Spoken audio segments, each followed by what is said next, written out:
Hello friends, स्वागत है आप सभी का।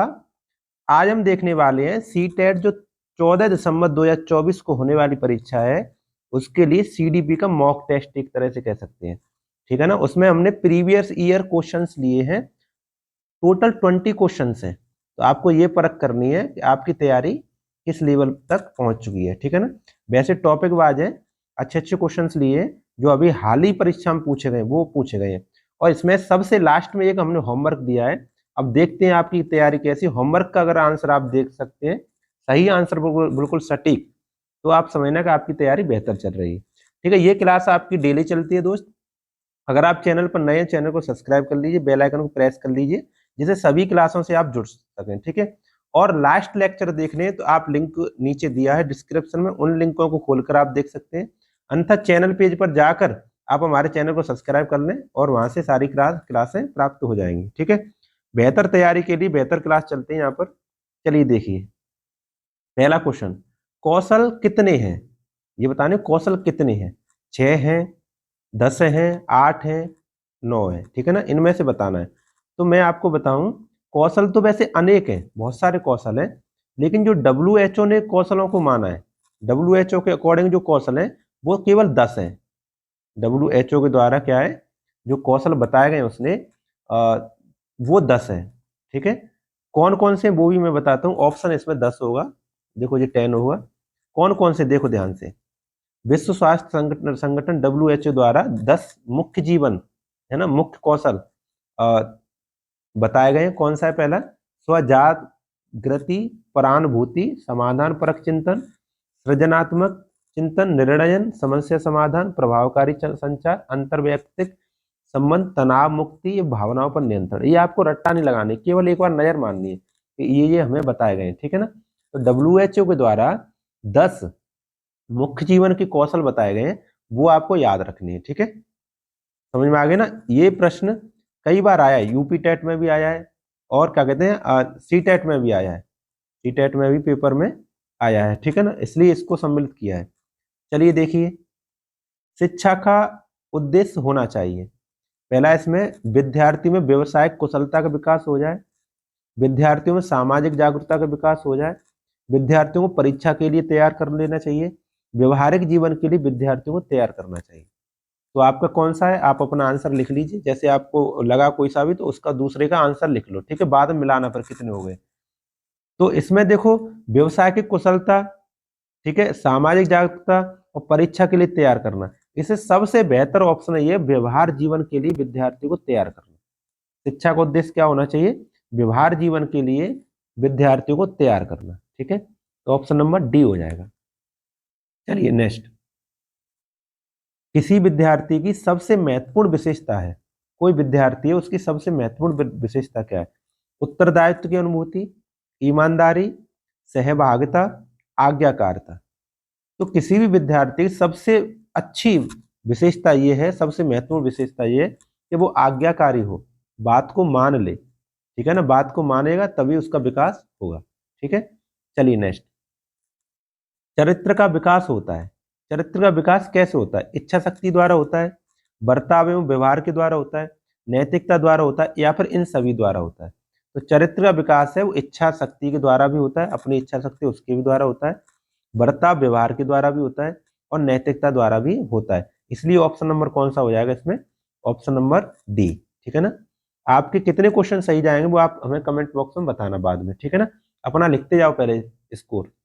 चलिए नेक्स्ट, क्वेश्चन नंबर 5, कौन से गुण अच्छे मानसिक स्वास्थ्य के लिए नहीं है? जो नहीं बताना है, इस पर बहुत जोर दे देता हूं मैं। नहीं वाले में अच्छे से ऑप्शन छाटा करो। ठीक है ना। देखो, पहला ऑप्शन, नियमित जीवन, संवेगात्मक परिपक्वता, अच्छे स्वास्थ्य के लिए संवेगात्मक परिपक्वता हो सकता है। आत्मविश्वास, सहनशीलता, हाँ हो सकता है। बहुत विनीत, स्वयं में सीमित। देखो ये दोनों वर्ड हैं वो नेगेटिव आ गए, बहुत और सीमित। समझ में आ रहा कि नहीं है? तो यही वैसे ऑप्शन हो, क्योंकि नहीं पूछा था, नहीं वाला ही तो बताना है। वास्तविकता की स्वीकृत मूल्यांकन की योग्यता, हाँ तो ये तो सही है, ये वाला ही होगा। ऑप्शन नंबर कौन सा होगा? सी। ऑप्शन नंबर सी, बहुत विनीत एवं स्वयं में सीमित, ये अच्छे मानसिक स्वास्थ्य की विशेषता नहीं है। ये अच्छे स्वास्थ्य की मानसिक स्वास्थ्य की विशेषता ये वाली नहीं है, ठीक है, नहीं वाला क्वेश्चन पूछा था, ध्यान दिया करो। चलिए नेक्स्ट क्वेश्चन, अभिव्यक्ति संप्रत्यय है, अभिव्यक्ति संप्रत्यय है संज्ञापरक, क्रियापरक, संवेगात्मक। देखो अभिव्यक्ति जो संप्रत्यय है वो संज्ञान परक भी है, क्रियापरक भी है और संवेगात्मक भी है, इसलिए ऑप्शन नंबर कौन सा होगा, ये सभी, ऑप्शन नंबर डी। ठीक है, चलिए नेक्स्ट, 7वां क्वेश्चन, मानसिक स्वास्थ्य और ब्लैंक्स है में घनिष्ठ संबंध है, किसमें घनिष्ठ संबंध है, अभिव्यक्ति में, स्वीकार्यता में, बचने में, समायोजन में। ठीक है सही आंसर होगा इसके लिए मानसिक स्वास्थ्य और समायोजन में घनिष्ठ संबंध है। ठीक है ना, मानसिक स्वास्थ्य और समायोजन, ऑप्शन नंबर डी। तो इसमें समायोजन भरा जाएगा, क्या भरा जाएगा इसमें, समायोजन। ठीक है, अगर चैनल पर नए हैं तो चैनल को सब्सक्राइब कर लो दोस्त मेरे, और वीडियो को लाइक भी कर दिया करो, लाइक करो तभी तो पता चलेगा आपको पसंद आ रही, अपना स्कोर जरूर लिखते हैं। ठीक है, चलिए नेक्स्ट, 8वां, शिक्षा के क्षेत्र में पाठ्यचर्या शब्दावली की ओर संकेत करता है। देखो शिक्षा के क्षेत्र में ये पाठ्यचर्या है, ये क्या होती है, पाठ्यचर्या के बारे में बताया। तो पाठ्यचर्या क्या है, बच्चा सुबह स्कूल जाता है 7-8 बजे और 1-1:30 बजे तक रहता है, 2 बजे तक रहता है, तो इसके बीच में उसका जो अनुभव है वो पाठ्यचर्या है। समझ में आ रहा है कि नहीं आ रहा है, इसमें देखो ये लिखा है विद्यालय का संपूर्ण कार्यक्रम जिसमें विद्यार्थी प्रतिदिन अनुभव करता है वो पाठ्यचर्या कहलाता है, इसे पाठ्यचर्या कहते हैं। ठीक है, समझ में आ गई ना बात। तो ऑप्शन नंबर कौन सा होगा इसमें, ऑप्शन नंबर होगा बी, ऑप्शन नंबर बी। ठीक है, ये वाला ऑप्शन होगा। चलिए नेक्स्ट, निम्नलिखित में से कौन सी प्रगतिशील शिक्षा की विशेषता है, प्रगतिशील शिक्षा की विशेषता बतानी है, समय सारणी और बैठने की व्यवस्था में लचीलापन, केवल वास्तविक प्रस्तावित पाठ्य पुस्तकों पर आधारित अनुच्छेद। देखो केवल शब्द आया, ये नेगेटिव है, ये तो हो ही नहीं सकता, इसको काट दो। परीक्षा में अच्छे अंक प्राप्त करने पर बल, ये भी तो बल है, ये भी फोर्स नहीं कर सकते, ये नेगेटिव शब्द है, इसको भी काट दो। बार बार ली जाने वाली परीक्षा, ये भी नेगेटिव शब्द है। कौन सा हुआ आंसर हमारा, ऑप्शन नंबर ए, समय सारणी और बैठने की व्यवस्था में लचीलापन ही प्रगतिशील शिक्षा की एक विशेषता है। ठीक है ना, ऑप्शन नंबर ए। अगर कोई आपको क्वेश्चन नहीं समझ में आता है तो आप उसे लिख लीजिए, हमें बाद में पूछ लीजिए। ठीक है ना, बाद में हम उसको बता देंगे। चलिए नेक्स्ट, प्रगतिशील शिक्षा में अपरिहार्य है कि कक्षा कक्ष कैसा होना चाहिए, सत्तावादी होना चाहिए। देखो सत्तावादी क्यों होगा भाई, जिसमें शिक्षक आदेश देता हो, गलत है ना, नेगेटिव होगा।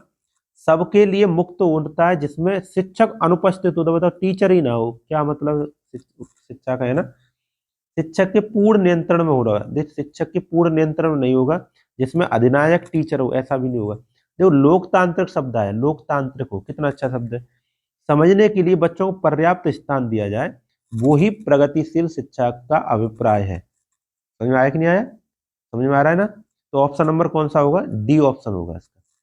ये सीटेट में पूछे गए पेपर है, इसलिए इनके ऑप्शन बहुत बड़े होते हैं, ऑप्शन बहुत लेंथी होते हैं, और ऑप्शनों को छांटना बहुत ही मुश्किल होता है। जब तक तुम नेगेटिव वर्ड और पॉजिटिव वर्ड पर ध्यान नहीं दोगे तब तक आप इनको ऑप्शनों को अच्छे से छांट नहीं पाओगे, इसलिए ध्यान से आपको पढ़ना है, क्वेश्चन को ढंग से पढ़ना है, फिर एक एक शब्द पर ध्यान देना, कोई नेगेटिव शब्द आना है उसको काट देना है। ठीक है, अगला ऑप्शन पढ़ना है, फिर समझ में आ गया ना।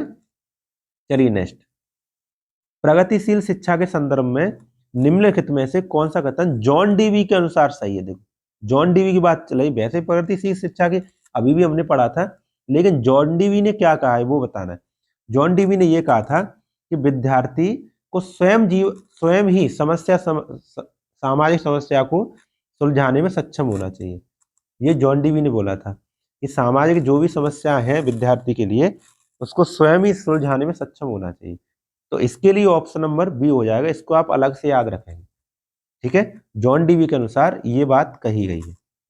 चलिए नेक्स्ट, प्रतिवादी शिक्षा है, प्रतिवादी शिक्षा है अनुबंधन पुनर्वलन के सिद्धांत पर आधारित, पाठ्य पुस्तकों पर आधारित क्योंकि वे ज्ञान की एकमात्र वैध स्रोत है, इस मत पर विश्वास करती है कि शिक्षक को अपने उपागम में दृढ़ रहना और वर्तमान समय में बिना दंड के प्रयोग किए बच्चों को पढ़ाया नहीं जा सकते। देखो ये वाला तो ऑप्शन ही गलत हो गया। समस्या समाधान और आलोचनात्मक चिंतन पर अधिक बल देती है। देखो प्रतिवादी शिक्षा की बात ये है, समस्या समाधान, समस्याओं का समाधान हो, और आलोचनात्मक चिंतन पर अधिक बल देती है। ये होती प्रतिवादी शिक्षा। समझ आया ना, ऑप्शन नंबर डी होगा इसका, ऑप्शन नंबर डी बिल्कुल सही होगा। चलिए नेक्स्ट, के विचार से बच्चे सक्रिय ज्ञान निर्माता और नन्हे वैज्ञानिक हैं जो संसार के बारे में अपने सिद्धांतों की रचना करते हैं। ये बात किसने कही है? स्कैनर ने कही है, पावलोग ने कही है, युंग ने कहा है, ये युंग लिखा है यहाँ पर, और प्याजे ने कहा है। तो ये विचार किसके हैं? ये प्याजे के हैं, ये प्याजे की थ्योरी में आते हैं, ठीक है ना। चलिए नेक्स्ट, 14 नंबर, व्यक्तिगत शिक्षार्थी एक दूसरे से ब्लैंक से मैं भिन्न होते हैं, विकास की दर में भिन्न होते हैं, विकास क्रम में भिन्न होते हैं, विकास की सामान्य क्षमता में भिन्न होते हैं, यहाँ पे वृद्धि एवं विकास के सिद्धांतों होते हैं। तो शिक्षार्थी, प्रत्येक विद्यार्थी विकास की दर में अलग अलग होते हैं, सब में विकास अलग अलग स्पीड से होता है, अलग अलग दर से होता है, ठीक है ना। तो ऑप्शन नंबर कौन सा आएगा इसमें? ऑप्शन नंबर ए आएगा। चलिए नेक्स्ट, नेक्स्ट क्वेश्चन, अवधारणाओं का विकास मुख्य रूप से किसका हिस्सा है? अवधारणा हमारे मस्तिष्क में जन्म लेती है, तो बौद्धिक विकास का हिस्सा है। किसका हिस्सा हुआ जी? बौद्धिक विकास का। तो अवधारणा का विकास है वो बौद्धिक विकास का हिस्सा है। चलिए नेक्स्ट, व्यवहार का करना, करना मतलब डूइंग, करना मतलब क्या होगा? डूइंग।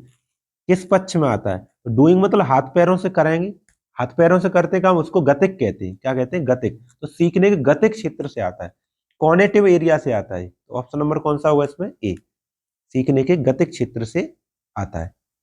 चलिए नेक्स्ट, शिक्षार्थियों द्वारा की गई गलतियां और त्रुटियां हैं। ऑप्शन छांट लो अपना अच्छे से।